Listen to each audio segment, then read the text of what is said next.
Hey everybody, I guess it's probably time to get started. So this is Study in Transparency, How Board Games Matter. So I'm Soren Johnson, and these are the basically four major games I worked on. Probably most notably, I was the lead designer of Civ 4, and I wrote most of the game and AI code for that as well. And who I am now, I hope this isn't a little too on the nose, but I'm the founder of Mohawk Games. And we are developing an economic RTS right now, which we'll probably be talking more about sometime later this year. It's another way to describe that is an RTS without units. And if you're curious about that, just ask me about it after the session. All right. So let's talk about video games. You know, like these video games.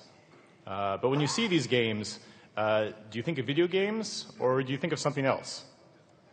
For example, Card Hunter. You know, when you see this, perhaps you think about D&D. Or when you see Hearthstone, perhaps you think about Magic. When you see Hero Academy, you might think about miniatures. When you see Battle of the Bulge, you might think about old school SPI Avalon Hill war games. And I'd like to take a moment to look at this incredible picture here. Because if you notice on that board, I count 2 calculators and 4 sets of tweezers. We've lost something, I think, in gaming. All right, so what are these? What are these games? They are often described as board games, but strictly speaking, these are video games. So consider Days of Wonder, which is a very successful board game publisher. They make Ticket to Ride, for example, which is a great game. However, Ticket to Ride, the app, outsells Ticket to Ride, the board game, by 3 to 1. It's perhaps not a fair comparison, but still, you could ask, is Days of Wonder a board game company or a video game company? Another way to put this is, are board games defined by their physical components? And if board games are supposed to be physical, then why do people still think of those video games I was talking about earlier as board games? What I'd like to argue here today is that board games are defined by their transparency.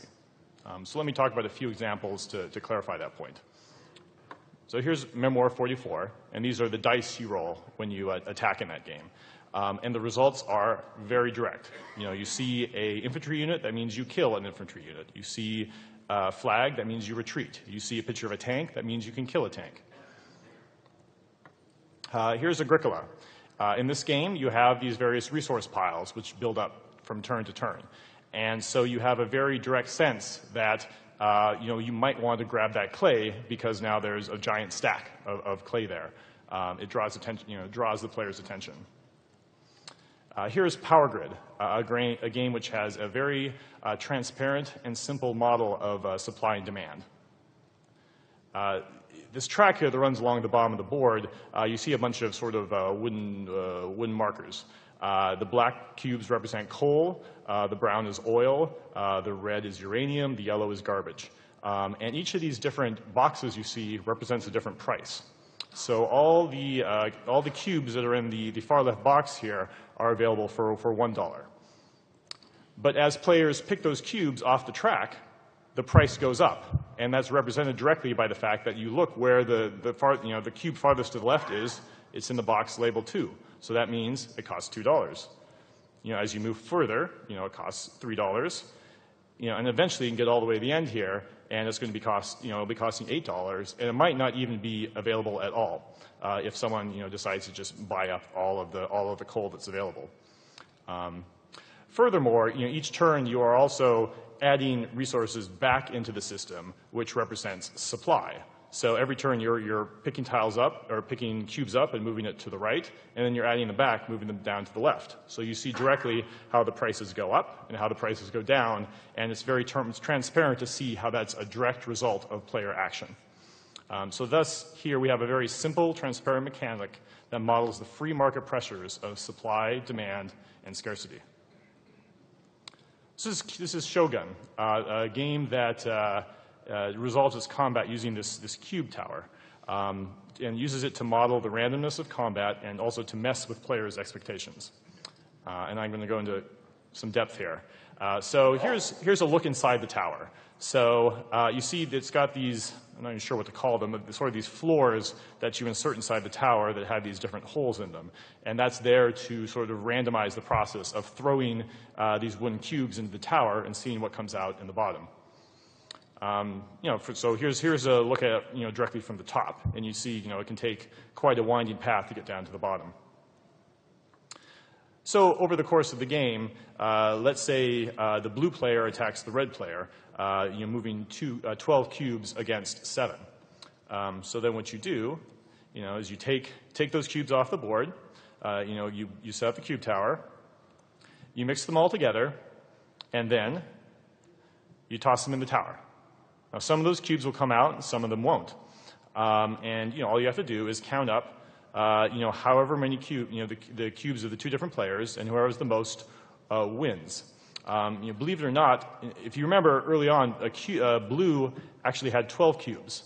So half of his cubes actually got stuck in the tower, whereas all of red's cubes came out, which is a pretty unusual result. But I actually did this, and this was my first attempt doing this to take these shots, and that's just how it worked out. And so poor blue player, you see, he could come back and look down, and there are all of his cubes stuck inside the tower of no use to him. However, the thing that's really interesting about Shogun is you don't then dump the cubes out of the tower so you have an empty tower. What you actually do is you leave them in the tower over the course of the rest of the game. So for the next combat, let's say yellow decides to attack blue, 4 cubes to 2. Well, you mix all those cubes together, you drop them in the tower, but remember, blue still has 6 cubes stuck inside the tower.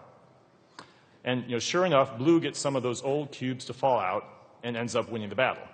And now yellow has a cube stuck inside the tower.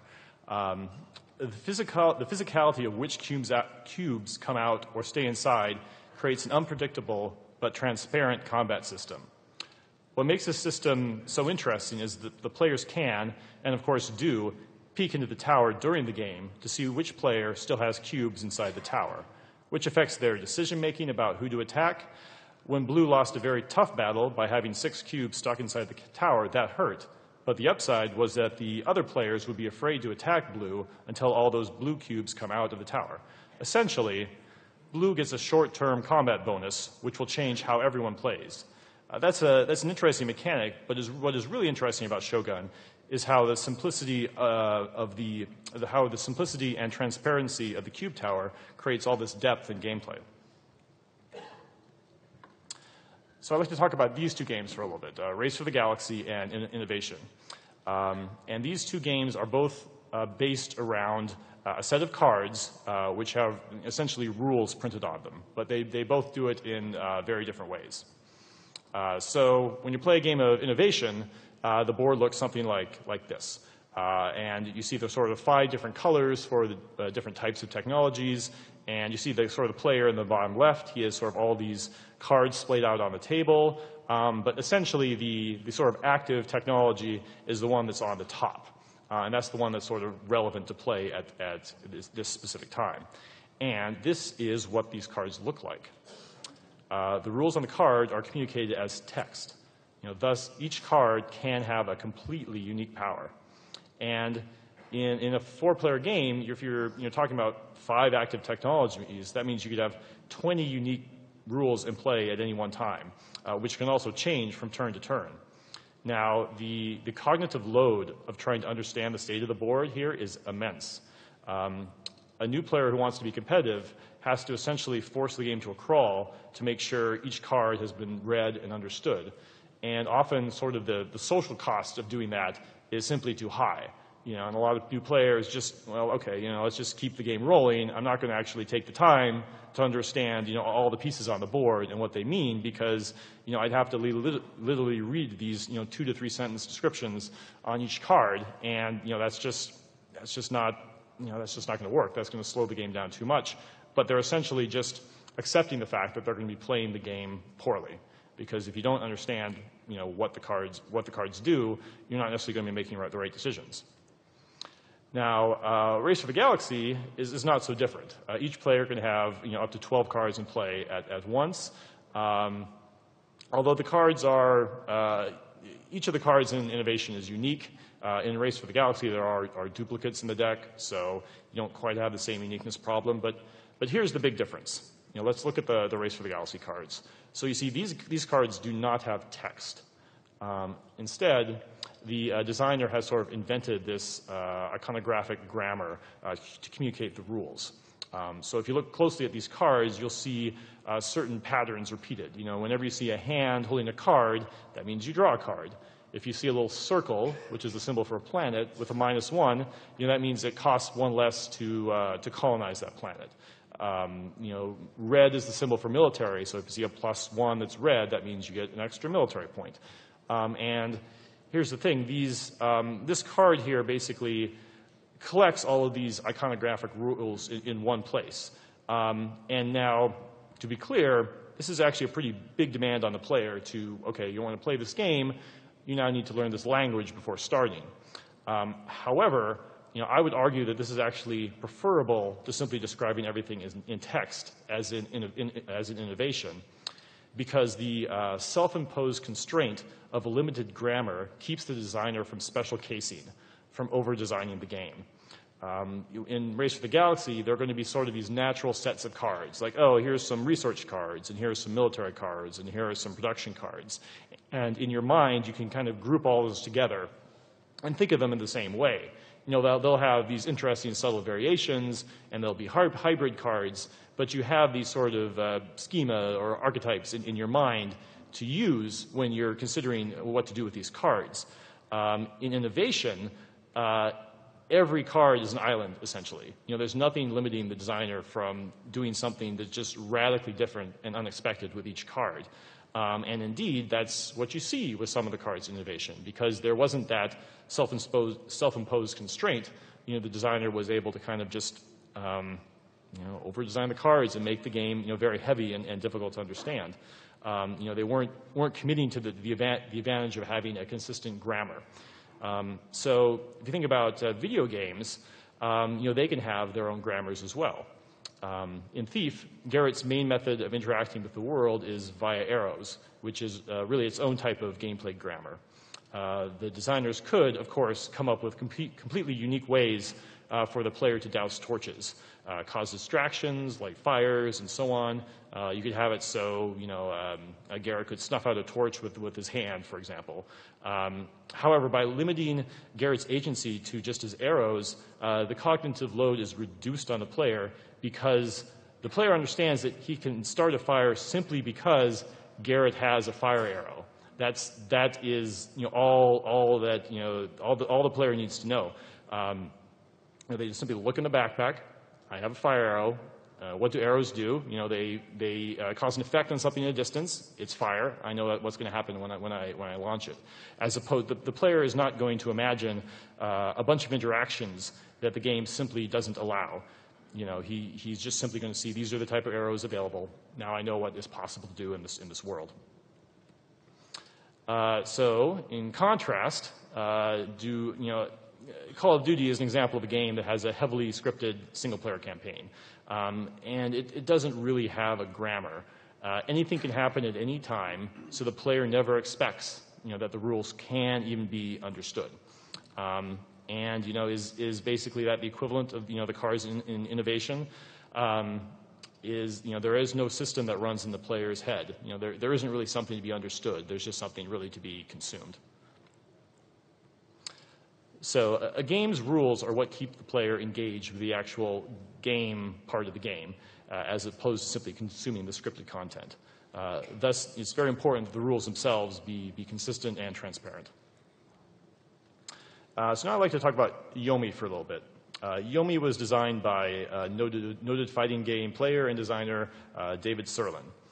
And Yomi is essentially his attempt to expose the core high-level mechanics of a fighting game to an audience that doesn't have either the dexterity or the free time to master such demanding games. And this is basically, in his own words here, competitive games tend to shut out most of the population because they tack on extra skill tests. Street Fighter, for example, requires so much dexterity with the joystick that most potential players are not able to experience the interesting mental challenges at the core of the game. I want to extract those great mind games and offer them to everyone, not just the few who can pass the other extraneous tests.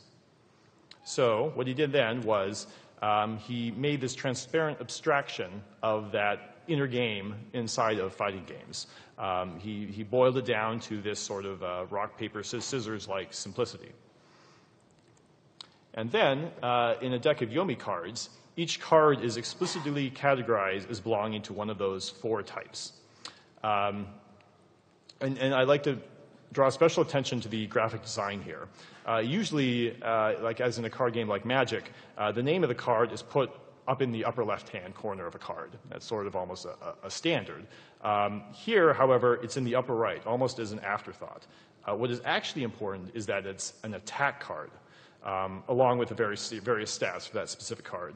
So a player sees this card and he thinks, it's an attack card of value 4. She doesn't think of it as spectral pull. Soren is making this categorization transparent. So, in fact, nowadays you can actually play a digital version of Yomi, which means you're playing a video game version of a card game that abstracts a different video game. That's how it goes. But the important lesson of Yomi is that games have a core inner game that is often invisible to casual players. And so it's important to make that inner game transparent as much as possible.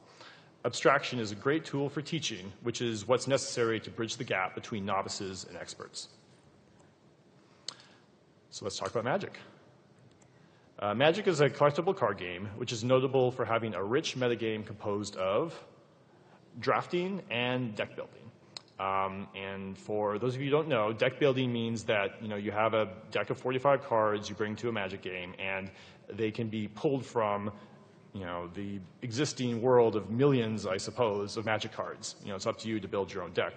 Drafting means that before you build this deck of 45 cards, what you do is you pull up a hand of, say, 15 cards, and you pick one, and then you hand the cards that you did not pick to one of your, the player to your right or whatever, and then you keep doing that. So you're basically taking turns building your deck one after another. And you see, as you draft, you also see not just the cards you pick, but you notice which cards are missing, so you know what cards your opponent is picking as well. Now, it's important to note that these aspects of Magic are not part of the core rule set. In other words, it is not necessary to do either one to play Magic, but the game would not have become nearly as possible without this type of metagaming. So, let's say you want to build a great Magic deck. The problem is that there are a lot of cards to choose from. There's a lot of cards. Really, there are so many cards. And what are you going to do with all these extra cards? And not to mention, there's the problem of scarcity. See, there's a card up for sale for $6,200. I don't know if it's sold for that or something else, but that's what you can see with Magic cards. So the metagame is fun. That's really what drives a lot of the interest for Magic. But is it visible and accessible to most players? Will I really ever be able to actually experience Magic without committing to it as a lifestyle choice?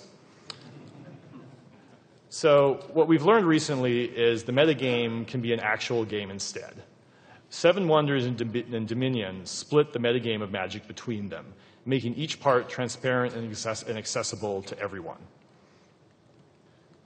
Dominion turned deck building into gameplay. By making the deck building the actual game instead of the thing you do before the game. Deck building is hugely intimidating for new players, and Dominion solves that problem by letting players do it one step at a time, all out in the open. Beginners can see what cards the veterans are buying and in what order, and even if they never catch up, they at least get to see how the winner won. Seven Wonders did the same thing for drafting by making drafting the actual game instead of the thing you do before the game. The process is that you draft a card and then you play it immediately face up. So just like in Dominion, the player gets to take it one step at a time and see what everyone else is drafting each turn.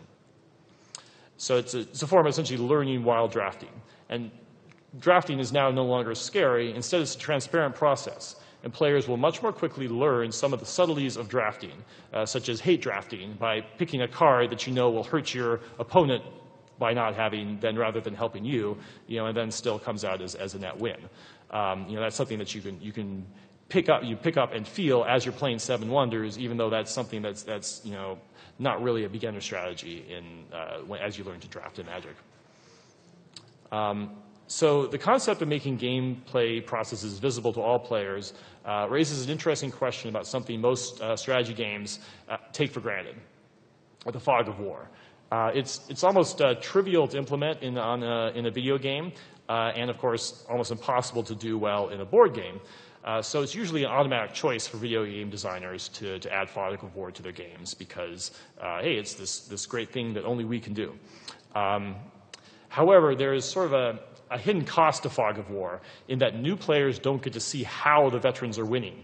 Replays help, of course, but the typical RTS experience for many is sort of this quiet early game where you're building up and dropping down some barracks and mining some minerals and building some units, and then suddenly this happens. Now the the RTS we're building right now actually has no fog of war. Players learn by watching each other, and of course, fog of war sort of runs counter to that. Now, there are important reasons why you have fog of war in RTS games. Like, there's no avoiding that, and it's not something that's going to go away. But perhaps mainstream RTS designers should consider simply shipping with an option to disable it, just for sort of learning matches, where you're helping people play. But there is this important core issue here where you don't want to hide what's going on.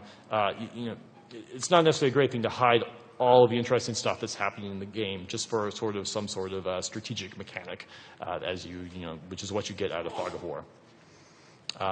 So ultimately, the important point here is that transparent mechanics increase a player's comfort with the game. Don't ask your players to make a bunch of crucial decisions like drafting a complete Magic deck before they've even experienced the game itself. This has always been a bit of an issue for how do you get new players into Magic, right? You can't. What are you going to tell someone who's never played the game how they should build their deck? It's basically impossible. You sort of basically have to build a deck for them and just drop them into the match, and then eventually they'll be able to understand that there's a metagame involved. But it's almost like telling you that this is this great game, but you aren't going to be able to get to it until you go through just go through these sort of rote steps of learning the basics first. So now I'd like to talk about two different kinds of luck found in games, which is very explicitly visible in board games. So pre-luck is talking about some sort of random event happens in the game, and then the player makes a decision or chooses an action based on that result. So this game here is Alien Frontiers, and it has a very clear version of pre-luck. It's a bit like crossing Yahtzee with Agricola, as you'll see here. So basically, the player rolls the dice, and then these dice themselves are the workers. And so then the player then gets to decide how to place them on the board depending upon the roll. So you have these different areas on the board, and they all have different rules for how you can place the dice in them. So, for example, the Colony of Constructor takes 3 of a kind. The Orbital Market takes 2 of a kind. And the important thing here is that luck creates a situation from which the player then reacts, which is not fundamentally different from, say, encountering a random map in a game of Civ. So post-luck, on the other hand, involves the player making a decision and then a random event determines the outcome. So Risk is sort of a classic example of this, right? Because the player decides which country to attack, moves in the units, and then rolls the dice to determine the outcome. Now, I don't want to go so far as to say that pre-luck is good and post-luck is bad, but games with pre-luck tend to be more engaging because the player gets to think and to adapt, to make the best of a bad roll or to take advantage of a great one. Post-luck games, on the other hand, can often make the players end up feeling like victims. So the combat system, looking at video games here, the combat system of RPGs often tend to favor post-luck. With players basically choosing the same few abilities and spells over and over again, and then the random number generator determines the result. The most interesting decisions get made when you're leveling up your character, when you're essentially choosing your build. That's when you make the decisions. And then the actual combat, which unfortunately is what you're doing most of the time, is somewhat rote. Card Hunter provides a really interesting alternative. Each player, basically your spells and abilities are represented essentially as a deck of cards. And each turn, you're kind of drawing 5 from that deck. And so even if you have some powers available that you really want to use, they may or may not be available depending upon what hand of cards you drew. Therefore, a player gets a different set of options to choose from each turn, which can make the gameplay much more varied and dynamic. So the big point here is pre-luck is a great way to give the player a clear set of interesting decisions, often by limiting which ones are available at each decision point. So I sort of moved through some great uses of transparency in board games, and here are kind of the main points I pulled upon, and I'm going to transition now to talking about video games. But I just like to review, that transparent, consistent rules run in the player's head, creating engagement. Transparent abstraction focuses players on the inner game. Transparent visible mechanics increase player comfort. And pre-luck is a transparent way to present interesting decisions. These are all really valuable lessons I think can be applied to games of all type. So let's get back to talking about what this all means for video games. Real video games, not ones that could be mistaken for board games. But first I'd like to ask, what connects these games? Well, these 4 games, they're all story-driven. They have authored levels, fixed progression. And it's important to note here that I'm not talking about budget. All 8 of these games essentially fall within this category. And what that means is that these games are static. Static means that the game world is authored, set in stone. Each player is going to be confronted with the same experience. Even if they experience it in different ways, there is sort of this static world. And furthermore, they're meant to be finished to be consumed. But games can be dynamic. So what do I mean by dynamic? Dynamic games are unpredictable, rules-driven, challenging. They are meant to be replayed to be mastered. However, it's not necessarily black and white. It's a continuum. Some static games use dynamic systems. These games here have stories and authored progression, but the dynamic game systems mean that the player's experience will be more varied. On the other hand, some dynamic games use static content. These dynamic games are highly replayable, but make use of static content like maps or tracks and so on. Of course, there's lots of room for debate. Perhaps swapping these, is correct. At least in single player, StarCraft II is a very static game. There is a mostly linear set of levels which are meant to be solved in a specific way. Dragon Age, on the other hand, changes a great deal depending on the player's companions, story choices, and chosen skills. However, this is definitely, excuse me, getting ahead of myself. So there's lots of room for debate. However, this is definitely wrong. There's no way you can argue that Last of Us is a dynamic game or that Civilization is a static game. So what's really important here is that you understand the extremes of the continuum. What it means to be a static game, what it means to be a dynamic game. And this is what I think is the most important point. For static games, the content is of primary importance. And for dynamic games, the mechanics are of primary importance. And so I'm mostly concerned here, in this talk in general, when I'm talking about the importance of transparency and what we can learn from board games, I'm mostly concerned about dynamic games. So not all of these lessons can be applied broadly to all games at once, but they're going to be most applicable to games on the right side of the spectrum. So what engages the player with the mechanics of a dynamic game? Well, I'd like to say that Transparency is the key factor. Spelunky, for example, is very upfront about what tools and challenges the players will have and how they interact, even if separate playthroughs is radically different. And there's lots of great examples here of good transparency and bad transparency in video games.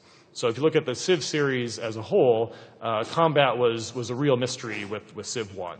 You got a lot of unexpected results, a lot of phalanxes destroying battleships. You got wildly divergent outcomes. There was this whole collateral damage rule, which was that if I had a stack of 10 units and you attacked me and you killed the unit on the top, all the rest got destroyed, which was usually quite a shock to players who didn't know about that rule.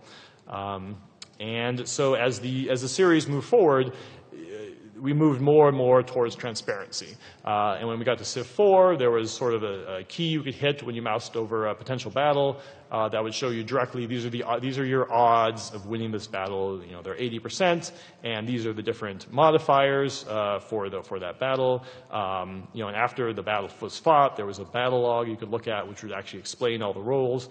And then Civ 5 did a wonderful job with sort of this very simple, transparent piece of UI that you would see before combat that showed you, the approximate damage that's going to be inflicted, your strength, their strength, what are the different modifiers. We would always get, we always felt like player engagement went up the more open and transparent we made the rules and the aspects of combat. The more the players were able to understand ahead of time what is the result of what is the potential result of the action that they are choosing. So here's another couple examples of games that both had a global scale. The one on the left here is Sim Earth. It had a lot of complex interrelated systems that were hard to describe and hard to understand, a lot of chaos theory and snowballing. If you look closely at the screen there's a very helpful diagram that talks about carbon dioxide absorption and thermal tolerance and very simple, easy stuff to grasp. DEFCON, on the other hand, simplifies the globe to just the bare, it's a beautifully designed game, just the bare minimum amount of information required to play the game. And just these subtle points, like, for example, the missile trails. When you look at a missile moving, you don't just see where it's headed, but you also see where it came from. There's a lot of information present in the few bits of data visible to you. Interface is a great place to employ transparency, to shed a window on the system in the background. These UI elements here both highlight, sort of chunky, as you'd say, Boolean-based aspects of the game design. A critical hit in Team Fort 2 is a distinct event, and so they really highlight that directly every time that happens. Opening and accepting a quest in WoW leads to a very distinct state, and so that exclamation point was sort of real important innovation in the interface. You can have transparency via systems. It's always this is one of the reasons physics is very popular as a gameplay system, because it's sort of inherently transparent. All you have to do is be human and know what it means to fall down and try to get up and to throw a ball. You already have a sense of how the gameplay is going to work. And this is an important one here. You can make your gameplay transparent via theme if you're smart about how you are positioning your game. When you told someone, so in a tower defense game, at its core, it's based around the concept of you place down static towers, which then fight slow-moving, AI-controlled characters. Creeps is what they're called, but basically AI units that are moving in to attack you. And sometimes those games are very abstract. Sometimes they're not, but you still have to sort of teach a player that this is the core of the game. You're placing down these units that are not going to move, and you're defending against these slow-moving objects. Well, all you have to do is say the words Plants vs. Zombies, and someone understands that intuitively, right? You know that plants can't move, And you know that zombies do, but well, most of the time, they move slowly. So that pairing was a brilliant way to make the gameplay that existed within the game transparent to the player. Triple Town is a match 3 that is sort of a match 3. I'm not sure quite how to describe it, but it's built around these combinations. The match 3 is built directly into the game's art by 3 bushes becoming a shrub, and then 3 shrubs becoming a tree, and so on. Each of these levels is sort of easy to imagine, and you sort of anticipate what the next one is, and you even wonder what the one is 3 or 4 levels above you. And you can also go a long way, getting transparency via help. This is the city screen in Civ 4. And if you mouse over essentially the food in the production bars, which is also sort of where you see your health and your happiness.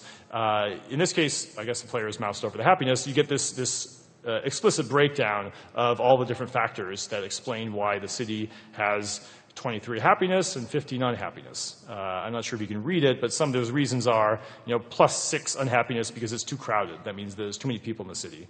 +4 because of war. This war has been going on for too long. +1, we will not fight with our brothers and sisters in the faith. That means you're fighting another civ, which happens to be of the same religion as you. On the other side of the ledger, you see things like +12 happy. We enjoy our luxurious resources. All the furs and the diamonds and the spices that you've been bringing in the city are making your players happier. So this is a nice way to really, there's a lot of stuff going on inside a game of Civ, and it's great to have that all broken down into one specific place. And this was even more true when you're talking about diplomacy in the game. This is the diplomacy game, and this is the diplomacy screen in Civ 4. And diplomacy has always been a very challenging thing in the Civ games because there's complicated algorithms going on in the background controlling what the AI is going to do. And sometimes those algorithms do things that even surprise the people who write the code themselves, right? And what we discovered over time is that the more we're able to expose about the reasoning that's going on inside the AI, the more engaged the players come. And this was sort of a hard-earned lesson because oftentimes our intuition as designers was that we wanted there to be a little bit of mystery there. That the AI is supposed to be a replacement for a human. Right? And humans are unpredictable. Humans have their own quirks and their own vendettas, and maybe they want to get revenge. And there's a lot of depth to playing a game with a human. And theoretically, the AI is supposed to replace that. But the simple truth is, players know when they're playing an AI. You're not going to be tricking them, and they have inherently a certain expectation that the AI should behave a certain way. And if the AI deviates from that, it's important that you're able to explain to them why that happened. So in this screen here, what I actually originally did, there's sort of like 5 states of diplomacy or of attitudes in Civ 4, from going from furious to angry to cautious to pleased to friendly. Those are the 5 different ways the AIs can consider you. And originally that was all we were going to show. But as I was writing the AI to the game, I often was surprised why a specific AI that I thought should hate me was pleased, or vice versa. So I basically added some debug code so that I could mouse over that and I could see the numbers behind that. And that was just part of the game for a while, and our testers saw that, and they loved it. That was something they responded very positively to. And anytime we tried to take that away, it was something that caused a lot of frustration. And also, beyond that, as soon as this stuff was in there, we saw just a very different tone when people started talking about the diplomacy in the game. People were less frustrated. They were more directly engaged with what was going on. They were thinking more deeply about what was actually going on in the game, as opposed to kind of a lot of paranoia and conspiracy theories and a lot of, kind of strangeness about the AI. So you see here directly on the screen, there's a plus from modifier because years of peace have strengthened our relations. There's a +2 because we appreciate the years you have supplied us with resources. There's a -1 because you declared war on our friend. So beyond explaining to the player why the AI feels this way, it also helps teach the player the importance of their decisions further on in the game. So farther down the road, they know the effects of declaring war on the friend of someone else, and that if I declare war now, I will kind of lose that bonus of the fact that we've been at peace for centuries. It's a very, very important teaching tool. So ultimately, if the mechanics are primary to a game, then I really want to stress that a key factor is transparency. All right, thank you.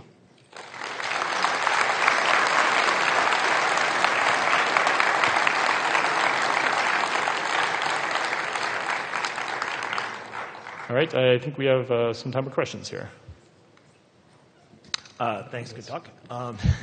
Soren and I have been arguing about this for years. So. But I was interested in, I tried to find many things to disagree with, but I only found one thing really to disagree with. So fair enough. It was when you said that there's a core part of the game it was basically around the Serlin stuff. Sure. And that there's a core part of the game that basically eschews the micro and only the macro to use RTS or strategy and tactics or whatever. But at least my experience in making Spy Party is that the micro in games like that is actually part of the core and is in kind of an inextricable way, which is one of my criticisms about the idea of taking too much from board games. So I was wondering if you could talk more about that, because I don't agree with the fundamental concept that every game has this core thing that is not micro, sure, that you can pull out of it. So you don't believe that Spy Party has the inner part that could exist without the micro? I think, for example, the pathing in the micro is part of the game of performing like the spy, for example, or the aiming aspect. It deepens the game for the sniper. And I think that's true in a fighting game and in a whole bunch of other games. That kind of performance under pressure, there's a whole bunch of things that aren't, a real-time and a strategy game aren't the same. And so one of my criticisms about taking too much from board games is there's the whole Stalinist, quantity has a quality that's all its own. The fact that you're running at 60 hertz and you're evaluating millions of things a second changes the thing completely. Well, so. I think the micro can be the game, for sure. And, I think those are aspects of Spy Party you identified that are important. They're not ones that should necessarily be abstracted away.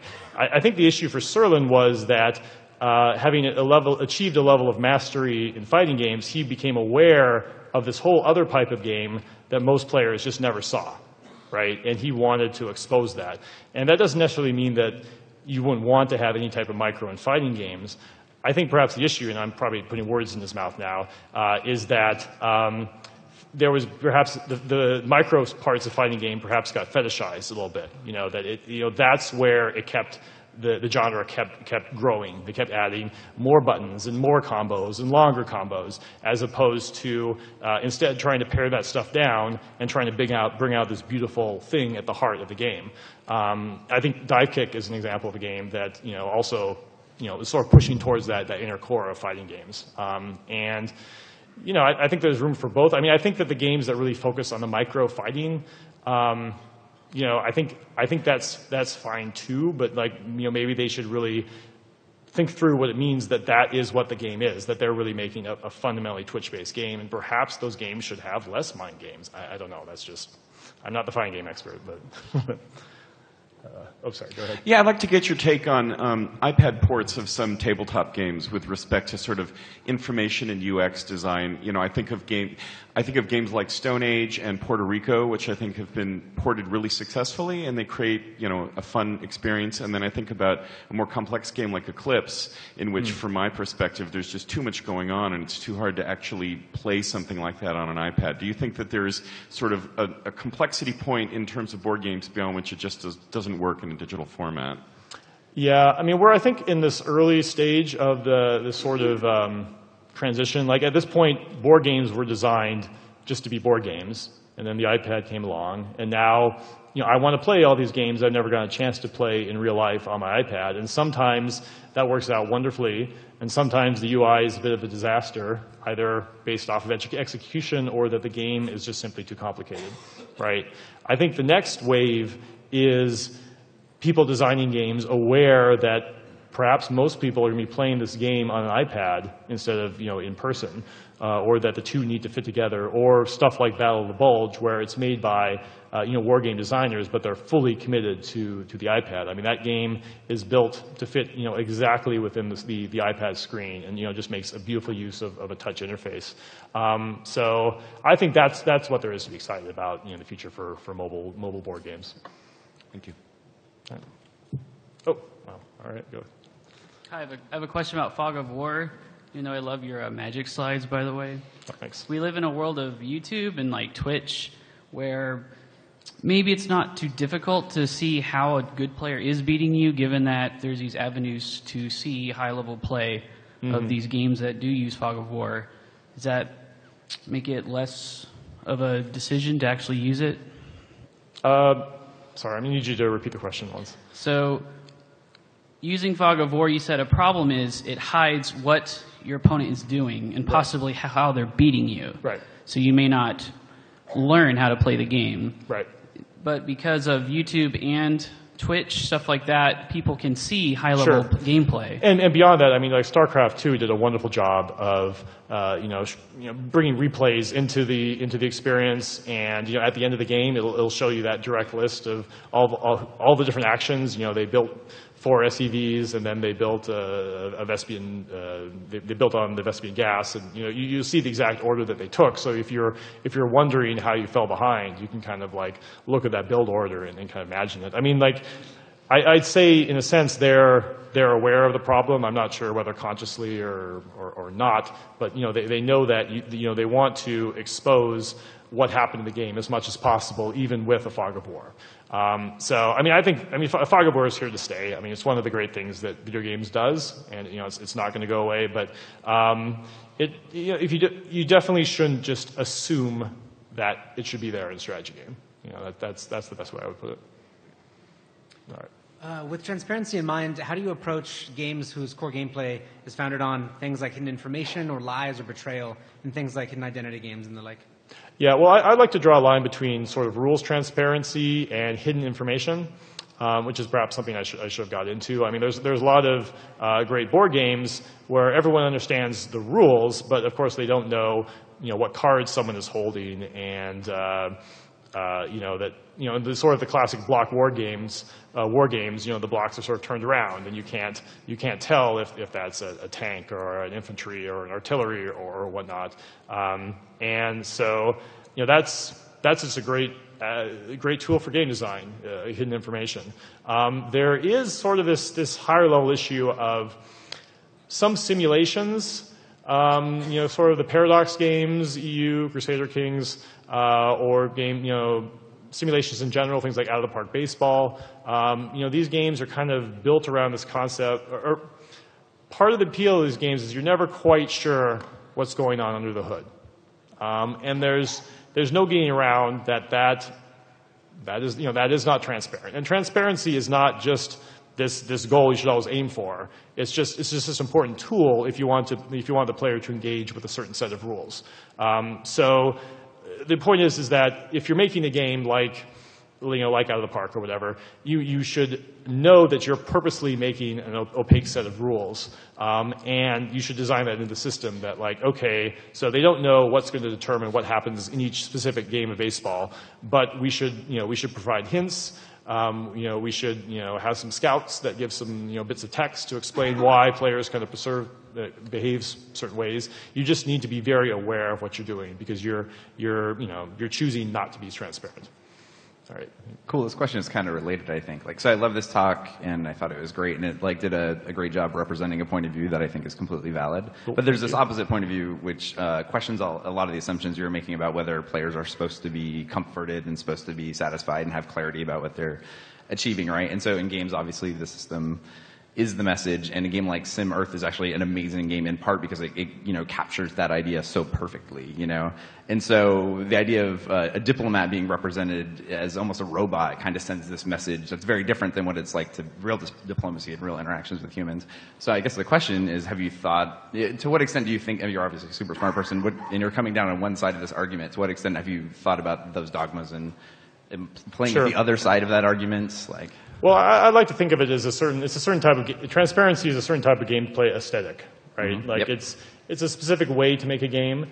And I think what's important is a lot of people are making games that should be transparent, but they're not making the effort to make them transparent, as opposed to other people who are making games where they're maybe purposely choosing that they want the game to be somewhat opaque because they don't want the player to have control over the system.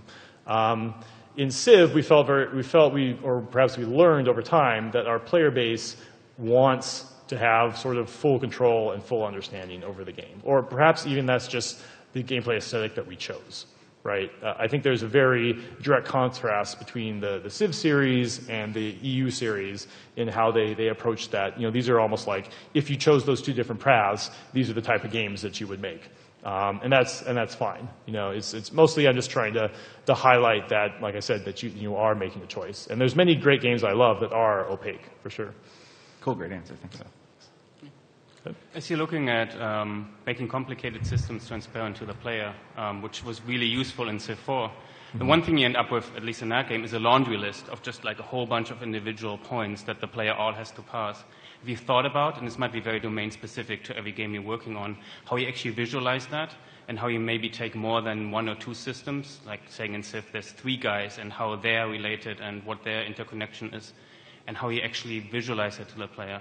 Or, at what point does the underlying system become so complex that you don't want to show it to the player anymore, but you need to figure out a way of how you show that? Yeah, so that's a really tricky issue. So to be clear, what you're talking about is that at some point, you write game code, and perhaps that game code can be expressed graphically. Perhaps it can be expressed in text. But it needs to be expressed in a limited amount of screen space, right? But perhaps at some point you write code that stretches beyond that, and there's just no way to express that concisely. Is that sort of what you're getting at? Yeah, and you probably want to make sure that the player at a glance can see the interconnections instead of having to go through a list of a whole bunch of stuff that you as the programmer don't mind going through individually. Yeah. I have a number of different theories about this. Like, for example, if I was to make a baseball sim, I would probably have it so that you look at a box score. You play out of the park. You look at a box score. You're not really sure what happened. You know all the players involved. You know what the ratings are, but you don't know why the game decided that at this moment this guy struck out and why this guy hit a home run or whatever. What I would probably do is just allow you to essentially click on that at-bat, and it jumps to something else that shows you the exact breakdown of, like, these are the dice that were rolled, and these are different modifiers, and this is why it ended up here. And I wouldn't expect that players would do that all the time, but it's just sort of comforting to know that that's possible. And theoretically, most game systems, I think, could be broken down enough that it's a bit like a fractal. You can arrange it so you can sort of keep drilling down farther and farther to get at the correct amount of information. But I do think that perhaps that might not work out so well in practice. If with a really very complex system, like, I'm not sure you could do that with a game like Europa Universalis, just because, I think it would just be overwhelming. I think perhaps a good way to do it is to, this is another thing that's kind of more in terms of just theory, is that if you release the game code, it kind of allows the community to essentially discover the game and develop their own accurate understanding of how it works. Because there's also sort of this open question about when does a player need to know what's going on, right? If you have a pretty complex game, you can perhaps design the game in a way that, so for a new player, you give them enough information that they're able to proceed, but at some point, if they want to keep delving into the game, they're going to want to know what's actually going on. And that's when you have to worry about that. But at some level, like, this is sort of a tension that I think can't quite be resolved, because for sure in Civ, there were times when we wanted to try a certain type of game mechanic, and we realized there's probably really no way to describe this on the UI, right? It's going to probably end up as some sort of black box. And so, 90% of the game is explainable and comprehensible, and then there's this 10% here that, well, sorry, it's really complicated. And I think we made just a high-level choice not to do that, right? That we thought that didn't fit with our perception of Civ.